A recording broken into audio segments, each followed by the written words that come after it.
lahat naman po sa paningin ng Pangulo, lahat ng bayan, lahat ng leaders, itinuturing niya yan na dapat ay kaalyado. Kaya nga dapat magkakaisa tayo. So doon lang sa mga obstructionist lang naman, nagkakaroon ng ibang pananalita ang Pangulo. Kasi kahit sino man, maaari naman tumuligsa kung ito'y makakatulong para mas makita ng Pangulo kung ano yung mga dapat pang gawin. Pero may mga obstructionist na walang nakikita kung hindi manira ng manira.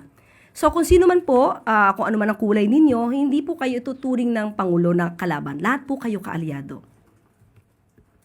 On the statement of Vice President Sara Duterte, early this morning, she posted a statement on her social media account. She said that dapat daw ibatay dun sa mga ebidensya yung mga inirereklamo sa kanya.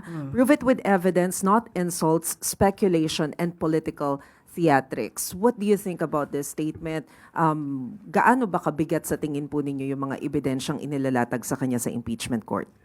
Kahapon ay mas lalong naipakita ang mga ebidensya kung saan ang Vice Presidente ay siyang may alam mula sa pagwi-withdraw ng pera, mula hanggang sa paggastos, hanggang sa pagbibigay ng report.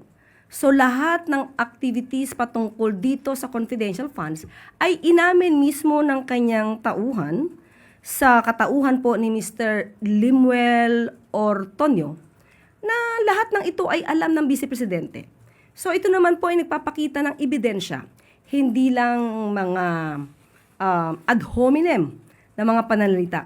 So mas maganda rin po na kung ayaw makarinig ng ad hominem, mag-start din po sa mga taong nagsasalita ng masasamang words o mga masasamang mga pag-describe sa kapwa-tao. Siguro dapat magsimula kay Vice Presidente na maging magalang din sa pananalita para hindi rin na ibabalik sa kanya.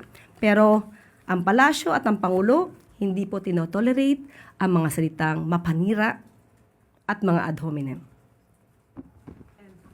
Ma'am, meron din siyang sinabi, sabi po ni VP, lubog na ang bansa sa baha at kahirapan, pero tila walang mananagot dahil ang impeachment, ang paghahati-hatian ang 2027 budget at ang paghahanda kung papaano baliin ang Constitution para manatili sa pwesto ang prioridad ng administrasyon at lahat ng kaalyado nito. Ano pong tugon? Oo. May kopya po tayo mismo ng kanyang statement para hindi po ako maligaw. So doon po sa lubog na ang bansa sa baha, totoo naman po. Kitang-kita po natin ito sa Davao City. Kaya nga po nagpabigay na agad ng utos ang Pangulo kay Secretary Vince Dizon na ayusin ang pagbabaha, na malalang pagbabaha sa Davao City. At nakita po ni Secretary Vince Dizon na merong isang proyekto doon na 2019 pa ay hindi naaayos. At sa 10 taon ay walang dredging na ginawa. Kaya po, inutos ng Pangulo, agad-agad itong ayusin para sa mga kababayan natin sa Davao City. At kung pananagutan lang din naman po ang pag-uusapan, of course, nagsalita na rin po si Ombudsman Boying Rumulya na magsisimula na rin po sila sa pag-iimbestiga tungkol sa malaking pondo dito sa Davao City at tinuturing na epicenter ng mga flood control projects. Pero hindi naman po niya ibig sabihin na mayroon na agad na issue ng korupsyon. At nakikipag-ugnay na rin po tayo dahil kailangan na rin pong makita at maimbestigahan.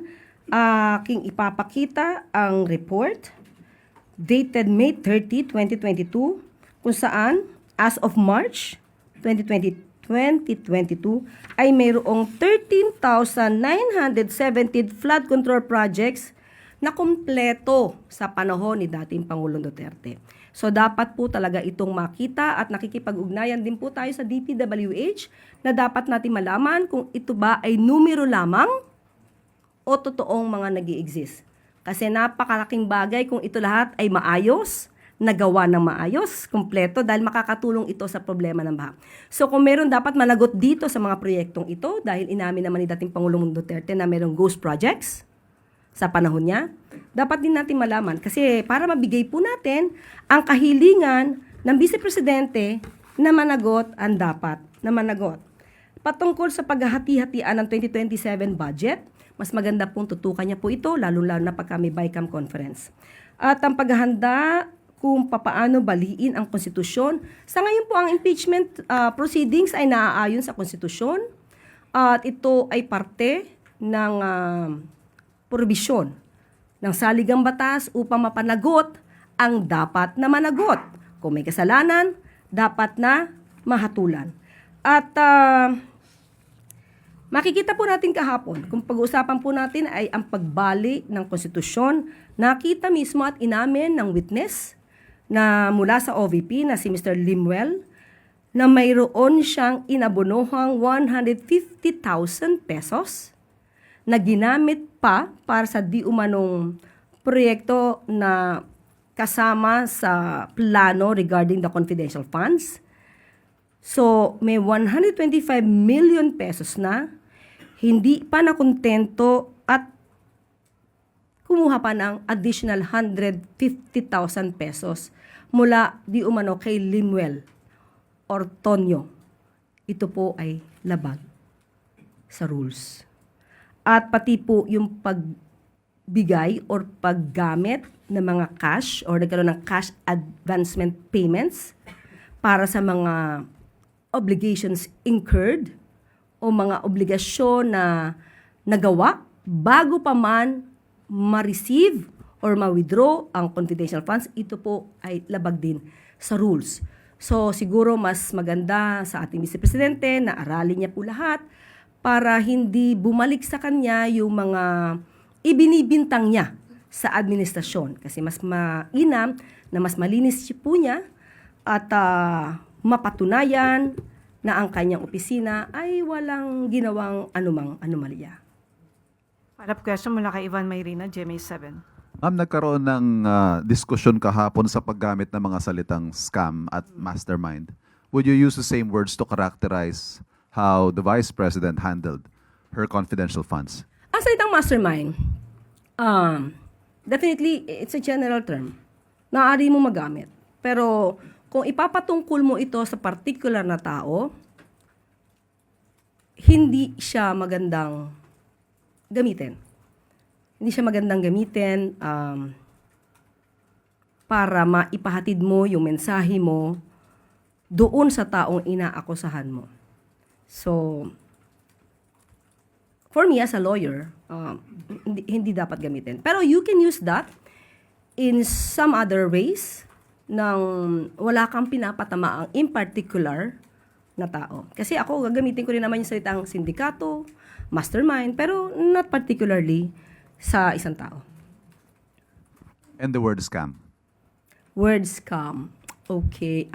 Mahirap po kasi na ngayon magsalita ng mastermind, scam sa particular na tao hanggat wala pa pong concrete na decision. Siguro pag napatunayan po talaga na nanloko, naglustay at naloko ang kapwa natin Pilipino, so after that siguro, pagkatapos na yung desisyon. Kasi meron ka ng pinangahawakang ebidensya. Okay. Maraming salamat. Just one quick. Ma'am, may sinabi kasi dito sa last part na para manatili sa pwesto ang prioridad ng administrasyon at lahat ng kaalyado nito. So can you clarify that? Para manatili sa pwesto ang administrasyon. Para manatili sa pwesto ang administrasyon. Lahat naman ng administrasyon, kahit kaninong administrasyon yan, ay dapat na manatili sa pwesto. So, kaninong administrasyon yung gusto niyang manatili, sinasabi niya manatili. Kasi on the part of our President, hindi yan ang nasa isip ng Pangulo. Di natin alam kung nasa isip ng Vice Presidente. Parte siya ng gobyerno. Okay. Follow-up ulit kay...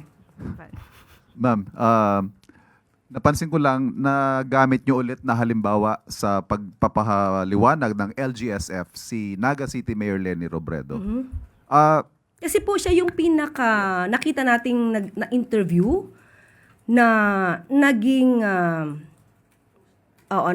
napakita niya ang kahalagahan ng LGSF nang hindi namumulitika.